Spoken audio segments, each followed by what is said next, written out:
बैठकीदरम्यान वसतिगृहांमधील त्रुटींचा उल्लेख करण्यात आला। वसतिगृहातील स्वच्छतेचा अभाव, लाईटची अडचण, गादीची अपुरी व्यवस्था यासारख्या मूलभूत समस्या विद्यार्थ्यांना भेडसावत असल्याची माहिती शिवसेना पदाधिकाऱ्यांनी मंत्री महोदयांसमोर मांडली।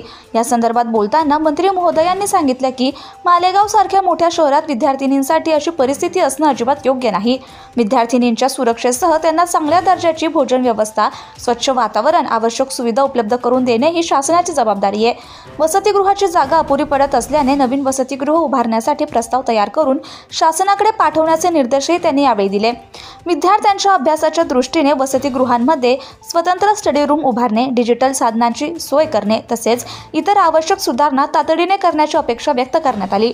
विद्यार्थिनींना बँक व्यवहारासंदर्भात येणाऱ्या अडचणी दूर करण्यासाठी संबंधित बँकांशी समन्वय साधण्याचे निर्देश देण्यात आले। मंत्री महोदयांनी स्पष्ट केले की शासन विद्यार्थ्यांच्या हिताशी कोणतीही तडजोड करणार नाही। वसतिगृहांमध्ये सुधारणा घडवून आणण्यासाठी तातडीने कारवाई करण्यात येईल। जर योग्य ती सुधारणा तात्काळ झाली नाही तर संबंधितांवर उचित ती कारवाई करण्यात येईल।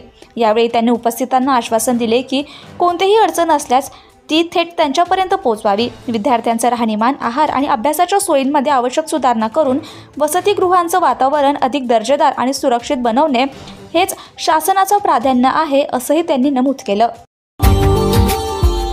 Subscribe now and press the bell icon. Never miss an update.